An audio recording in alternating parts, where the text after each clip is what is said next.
Well, open your Bibles back to Matthew chapter 25, please. Matthew chapter 25, so good to see everybody back with us tonight. Hope that everybody is doing well, considering how much sickness is going around.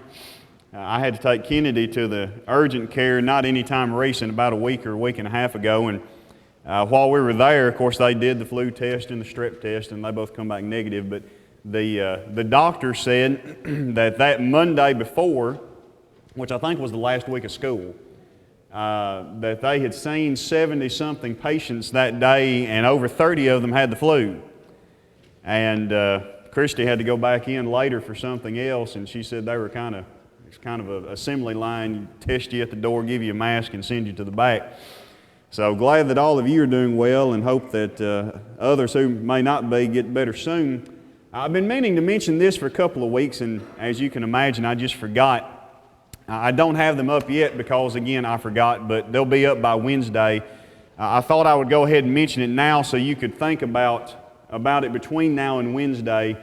I'm going to have 2 sign-up sheets up this coming Wednesday. One, we've done for 2 or 3 years now, is going to be for hosting youth devotionals in 2015. I should have had it up by now, and I just haven't.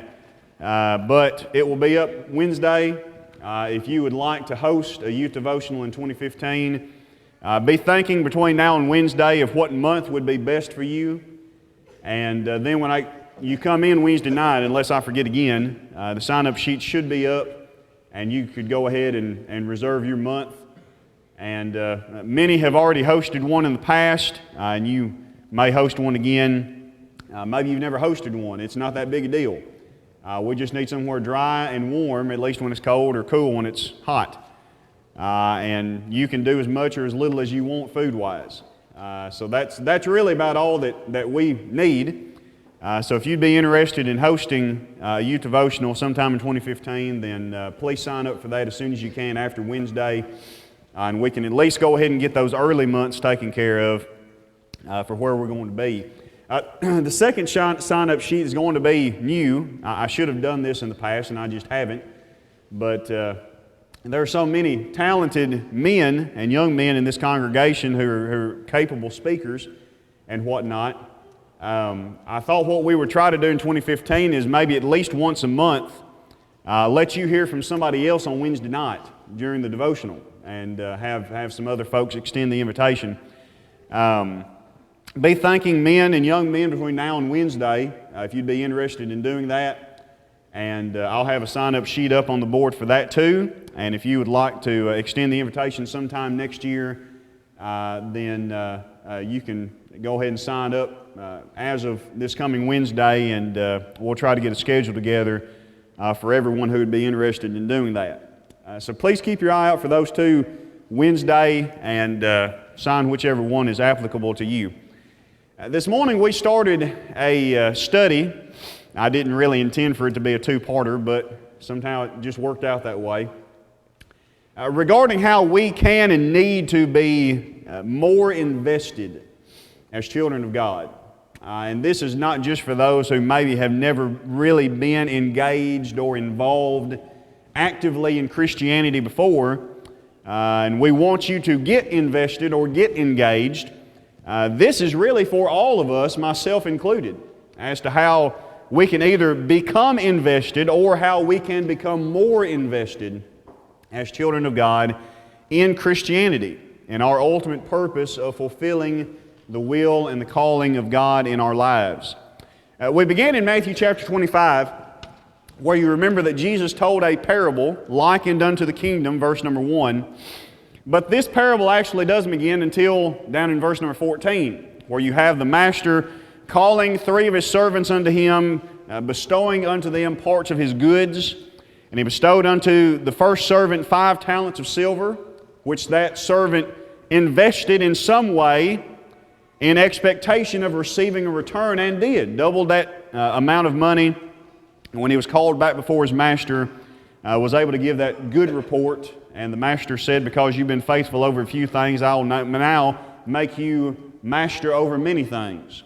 To the second servant, he gave those 2 talents of silver, and that man did the exact same thing. He went out and invested that money somehow, and as a result received a return of 2 additional talents. And he was able to give that favorable report to his master, who blessed him in the same way. Because you've been faithful over a few things, I'm going to make you master over many. But then we came to that third servant who we kind of been revolving our minds around today, to whom the master gave 1 talent of silver. And that servant was not quite as ambitious as those first 2, and he didn't go out and invest it in hopes of obtaining some kind of return for his master. Instead, in his own words, he was afraid of losing what he already had. And so he went into defense mode. And he wanted to guard what he had already achieved. And so he went out and buried it, knowing that at least when his master came back, he could at least give back to him what he had received. There would be no return. But in his mind, at least giving back to the master what the master had given to him equaled success. But we, of course, learned by that master's response that it didn't really equal success. It equaled failure. The response of that master was twofold. He strongly rebuked him, chastised him, and stated his displeasure with that servant. And then, secondly, punished him, saying that he would be cast into outer darkness where there would be weeping and gnashing of teeth, all because he refused to set fear to the side and invest himself. I don't know if this parable was necessarily as much just about the money as it was the failure on this servant's part to invest himself toward the purpose of the master, to set that fear aside and to ambitiously go after what he could possibly achieve.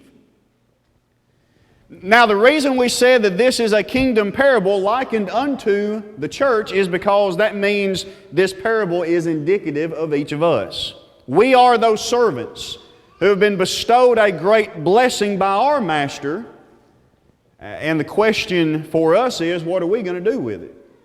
Those first 2 servants were ambitious, and they went and made themselves vulnerable, put fear to the side, and tried to succeed and achieve great things for their master, and they did. Third servant, not so much. He allowed fear to cloud his vision and did absolutely nothing. Now, on which side of that aisle are we going to fall? Are we going to fall on the side of the servants who are ambitious, who are willing to step out in faith, putting fear to the side, and try to achieve great things for our master? Or are we instead going to allow fear to reign in our lives and restrict us from what we otherwise would be capable of doing? So this morning we started a series of questions that we wanted to ask and answer with regard to this idea of being invested or being more invested in Christianity, in the work of our Lord. And the first 2 questions that we asked this morning, number 1, were, what does it mean to be invested? And we talked about how that means making ourselves vulnerable, putting aside fear, putting aside convenience, putting aside comfort, and allowing ourselves to step out in faith, sticking our neck out in some respects, in an attempt to achieve great things for our master. And of course, we talked about the reality that if we are willing to do that, we don't have to fear whether there's going to be a return. God has promised a return to us. 1 Corinthians 3 and verse 6. And so what it means to be invested is to be engaged, to be involved, to put fear to the side, and to do everything we possibly can, being ready unto every good work, Titus 3 verse 1. Now, the second question that we asked and answered revolved around this idea of who needs to be invested. And the answer, quite simply, to that question was everybody. There is no one who is excluded from the need that God has placed within our lives to be actively engaged and involved in Christianity. We talked about from the parable how that master had 2/3 of his servants who were on board, who were engaged, who were involved and active in trying to accomplish his purpose. And even though 2/3 of Christians in a congregation might make leaders in a congregation leap for joy, it just simply was not good enough for that master. He wanted full and complete submission. And we talked about that from Titus 3:1 as well, how that Paul told Titus that he wanted all Christians there where Titus was working in Crete to be ready unto every good work. And those two universal statements, all Christians unto every good work, and how that excludes nothing and excludes no one. And so, who needs to be invested? I need to be invested personally. You need to be invested personally, every single one of us, because this congregation is only going to be as strong as the weakest individuals among us. And whether we are strong Christians or weak Christians, we affect the future of this congregation for the good or for the bad. We ask that question, where are we going to be individually, or where are we going to be as a congregation 5 years down the road, 10 years down the road, 20 years down the road, 50 years down the road? Will we be strong, growing, active, engaged, or will we be dead? There are a lot of congregations that 50 years ago never would have imagined that they would have shut their doors, and we look around us and that's exactly what's happened. If we want to avoid that for us individually, or we want to avoid that for this congregation, it's going to take effort on every one of our parts.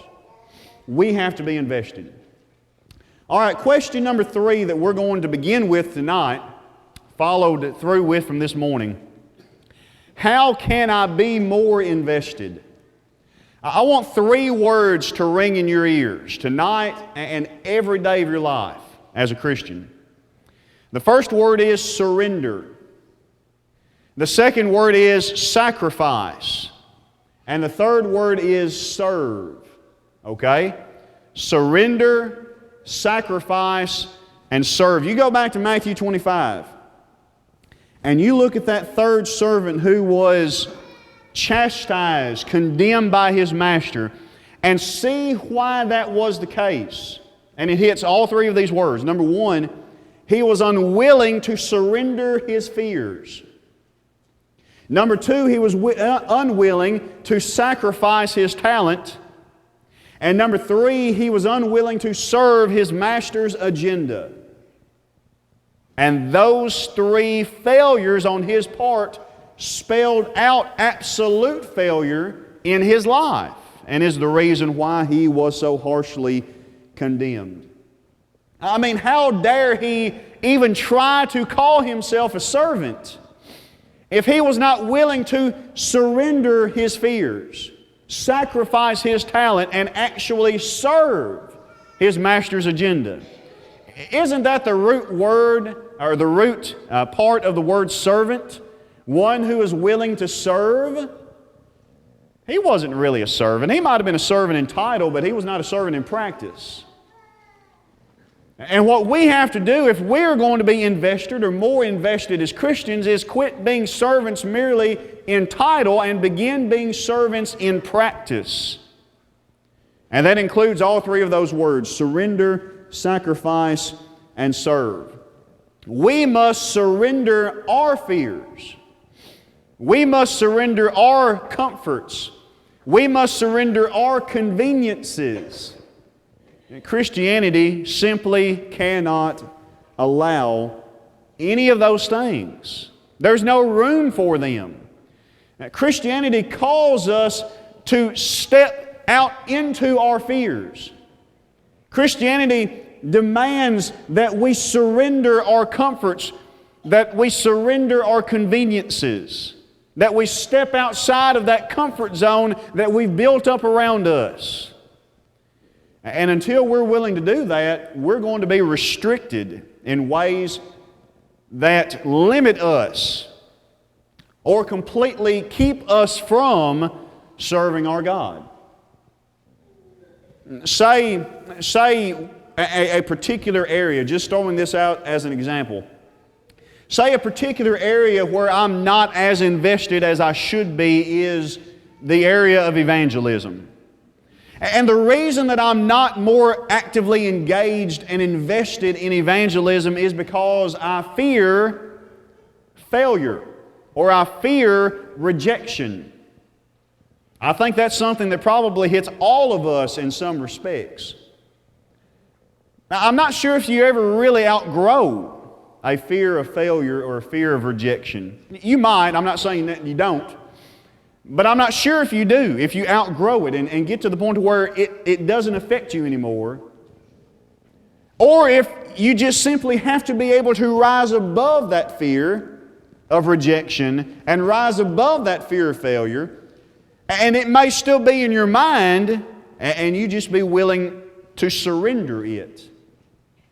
That's what we're talking about. Now, that's true about evangelism. It's true about a lot of other things as well. Being kind to those who are not so kind to you. Doing good to those who are in the world hurting and in need of our help. Whatever it may be, if we're not invested in that or actively engaged or involved, then we have got to come to the reality that it's going to, number one, require surrender, putting those fears, those comforts, and those conveniences that we have built up around us to the side and just do what God has told us to do. Number two, we must sacrifice ourselves before God. That means we put self away. And we find purpose not within ourselves, but solely in God's purpose. It is not uncommon. In fact, it is quite common for us to have self-purpose that stands in direct opposition to God's purpose. And when that time comes and our purpose meets God's purpose head on, what are we going to do? Too many times we allow self-purpose to defeat God's purpose, instead of allowing God's purpose to defeat our own. When we talk about sacrifice, we're talking about sacrificing ourselves, putting ourselves to the side. Spiritually speaking, we die. And we put on a new identity. We become new people, new creatures, Christians. We're resurrected as a new individual. An individual who has been recreated according to God's spiritual design, which means that we submit to His desires. That's what we mean by sacrifice. We have to surrender those fears, those comforts, and those conveniences, sacrificing ourselves so that, number three, we can serve. And that means we serve God's agenda and nothing more. Being a servant means that we submit totally, completely, and unwaveringly. Whatever it is our Master tells us to do, we do it without question. Now, wasn't that the expectation of the servant back in the first century? You think back, for those who have been in the auditorium on Wednesday nights here recently, we talked about in 1 Peter chapter 2 a few weeks ago about some of those responsibilities that those Christians who were enduring that fiery trial had to keep in mind even in the midst of that trial. And one of the things that Peter told them to remember near the end of the chapter was that they needed to submit to their masters, whether they were good masters or evil masters. That means it might have been the case that they had masters who treated them well, who made them more like a part of the family. But some also had masters who treated them not so well, who tormented them and persecuted them beyond measure. And Peter's admonition to either individual in whatever service situation they might have been in was to submit. Do what the Master told them to do. Why? Because that was their expectation. And friends, that's the model that carries over into our service to God. We do what our Master tells us to do. And if we don't, how dare we even try to call ourselves servants?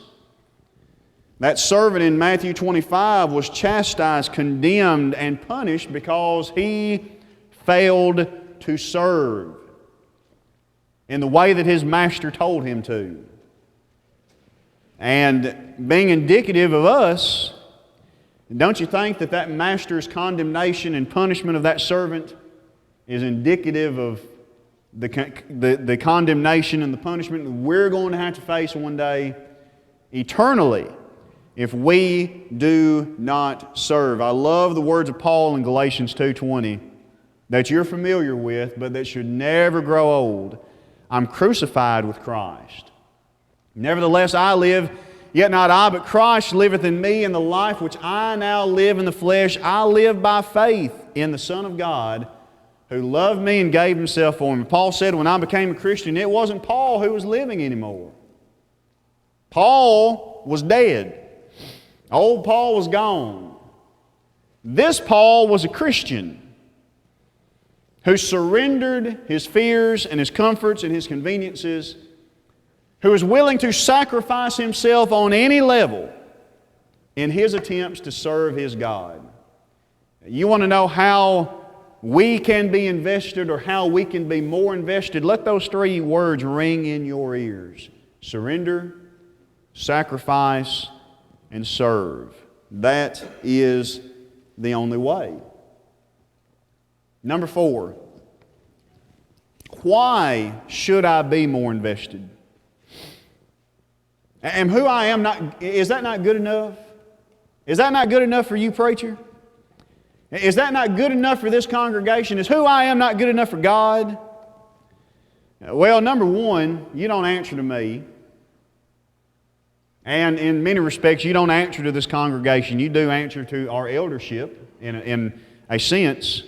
But you don't answer to me. But number 3, am I not good enough for God? No, I'm not. I don't care how good I am. And I don't care how good you are. None of us are good enough for God, if you want to just boil it down to its most basic element. We're not.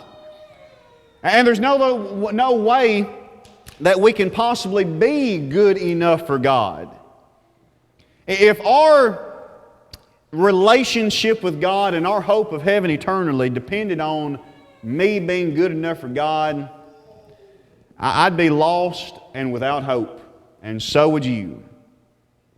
The only reason that we can anticipate that great blessing of eternity and the relationship that we have with God is because His grace is willing to overlook just how bad I really am and how bad you really are. Are we good enough for God? Absolutely not. We're not. And so why should we be more invested? We could talk about any number of reasons. We're going to kind of limit ourselves to just 2 or 3 here for a second. The first thing I want to mention kind of is linked to something that we said before about where are we going to be as a congregation over an extended period of time. Where are we going to be in 5 years, 10 years, 20 years, 50 years?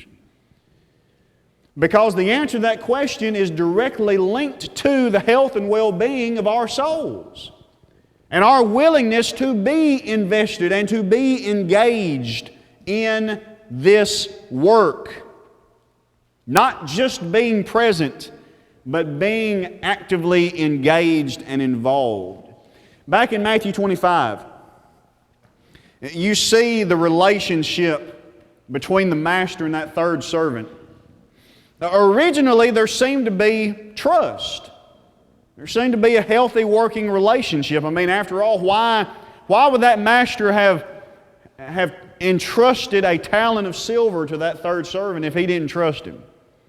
If there wasn't a good working relationship, why would he have done that? I mean, a talent of silver wasn't just a small amount of money. A talent of silver was worth something. Why would he have entrusted that amount of money to that servant if there was no trust, if there was not a good working relationship? There seemed to be in the beginning. But because that servant refused to invest himself, because he refused to serve his master's agenda, because of his attitude, because he thought, here it is, because he thought that what he already had was good enough, the trust was broken. Do you see that in the parable? Those first two servants were not satisfied maintaining the status quo, with just guarding and defending what they had already received. Their ambition demanded that they step out in faith to achieve more for their master. The reason that third servant was condemned and punished was because he thought who he was and what he already had was good enough. And it simply was not. The church, locally, universally, we can talk about this on both levels, has enjoyed in the past success, growth, encouragement, wisdom. But are we going to be satisfied with what we already have and maintaining the status quo? I hear people talk about the history of the church or the heritage of the church, and how we were once the fastest growing religious body in this country anyway, perhaps in the world, I don't know, but at least in this country. And how we were people of the book. We knew it, we could quote it, we could convince people of what was truth. And I honor that. I do. I can't help but honor it. But I'm scared to death that too often we look back at our heritage as justification for why we're doing absolutely nothing many times right now. That we're relying on who we have been, maybe even who we are presently and what we've already achieved, and being happy in maintaining that status quo, in being good enough with what we have done, not realizing that our God has never been a stand-still God, has He? He's never been a God who's allowed His people to stand still, and He's never been a God who's stood still Himself. All throughout Scripture, Genesis to Revelation, you see God pushing His people forward. You know, it's interesting. You go back, this thought just crossed my mind, but you go back to when Israel originally refused to enter into Canaan, Numbers chapter 13. I mean, God had made all the preparation for them to go in, right? He sent the spies in to search it out, to get them some valuable intel for when they went in. But as far as God was concerned, Numbers 13 was it. He never expected there to be an extended period of time between the time they left Egypt and the time they went into the Promised Land. He expected it to be right down the line. But of course, you know what happened in Numbers 13. He sent the spies in, come back, 10 of them gave a poor report, convinced the people that they couldn't do it, and so they refused. And God punished them by telling them that 40 years would pass, right, before they would have a chance to go in again. And all those adults 20 years and up who were living at that time would die in the wilderness. They would not be allowed to enter into the land except for Joshua and Caleb.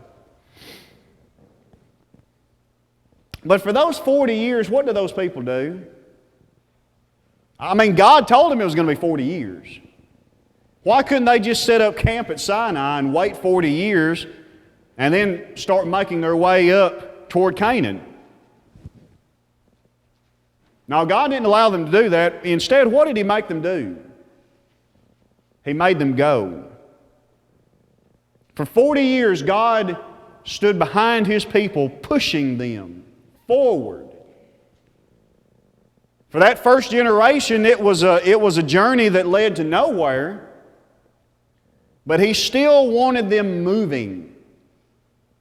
He wanted them active and doing something and not just sitting there at the southern tip of that peninsula for 40 years. He wanted them going. And you see that narrative time after time after time with God. God is not a standstill God, and He's never allowed His people to be a standstill people.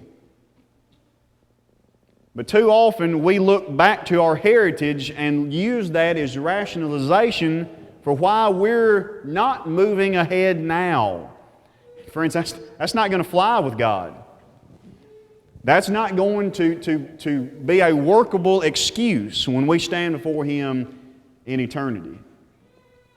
If we are not invested and setting aside our fears to serve the purpose of our Master, we lose the trust of our God, which means, like that servant with his master, we don't have a healthy working relationship. And that means there is no good that's being done.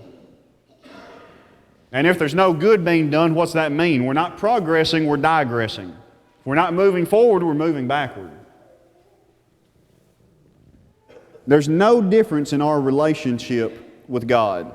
No investment means no healthy working relationship, which means no good being done, which means we are digressing, just like that servant. Now, are you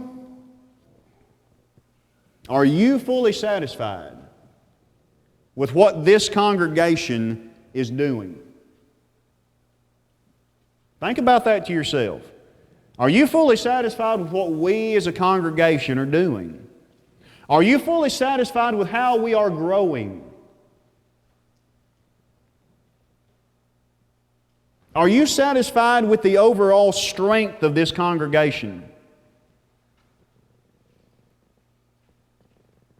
Because regardless of how good we may be in whatever area or how bad we may be in any of these areas, the answer to that question should be no. We should not be satisfied, and we should never be satisfied. Because when we become satisfied, we become tempted to just sit back on our heels and do nothing. Without my investment, my personal investment, and I'm talking to myself here as much as to anybody else. Without my investment in Christianity, in the work of this congregation, I am not contributing to the growth and the health and the well-being of this congregation. But instead, I'm contributing to its death. And that makes this a very big deal. A very big deal. And that's why we must all be invested or more invested in Christianity. Very quickly, number 5, when does this need to happen? Well, this answer is not going to surprise you. It needs to happen right now. There's not any room for delay, folks. Considering this is a matter that we've already clearly established, this is a matter that has eternal implications. Don't you think 2 Corinthians 6:2 may apply here? When Paul told that group of Christians that today is the day of salvation and tomorrow may be too late. Every day we stand on the precipice of eternity, do we not? We are standing right now, just as much as we have ever stood before, on the precipice of eternity. With the realization that at any minute we could step from life into eternity.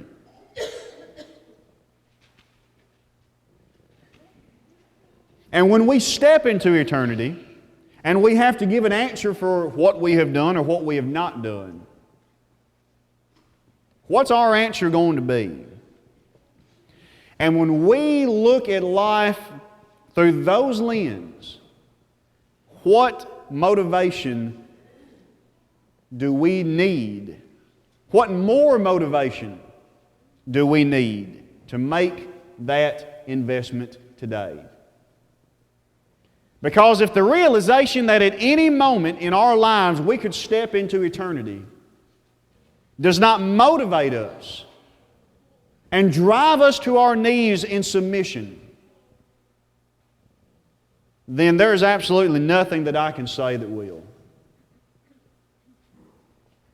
What are we individually doing to contribute to the health and the spiritual prosperity and the well-being and the future success of this congregation?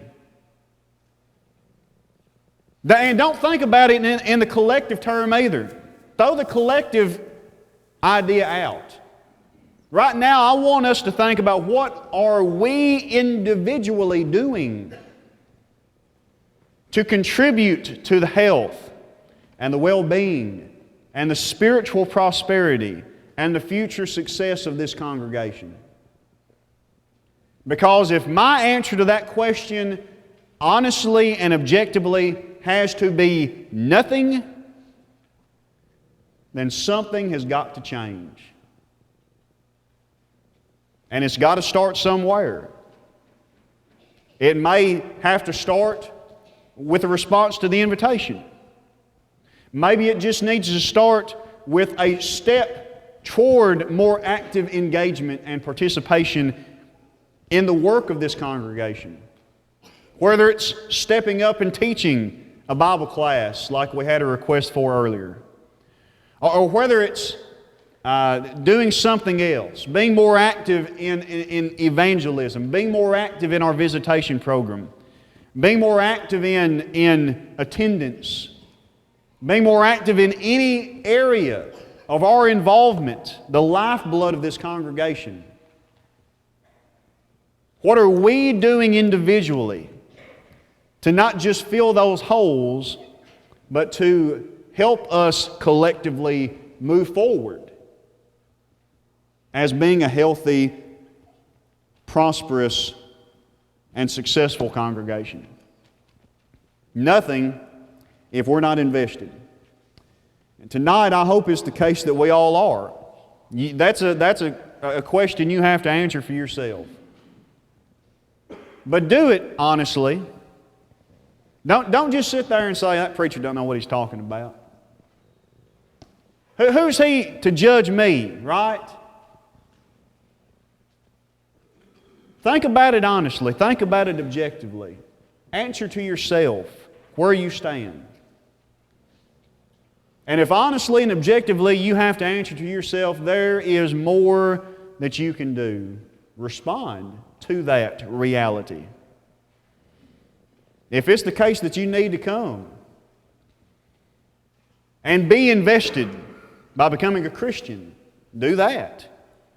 Our God is pleading with you to do it tonight. In your faith, repentance, confession, and your submission to baptism, you can do that. Be added to the body. Be active in His work. But maybe you've been a Christian for some time and you've neglected this idea. You've neglected service. You've neglected engagement in Christianity, involvement. You've never really been actively engaged in fulfilling the purpose of our God. Then maybe you need to make that change tonight.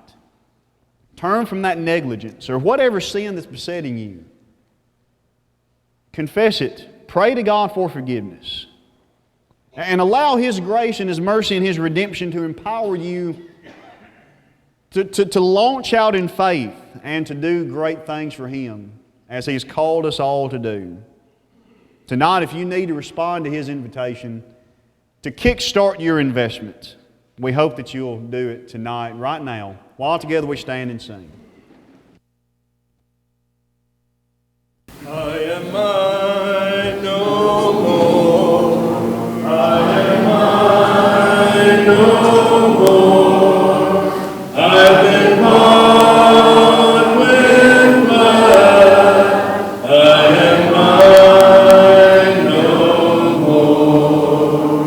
Jesus is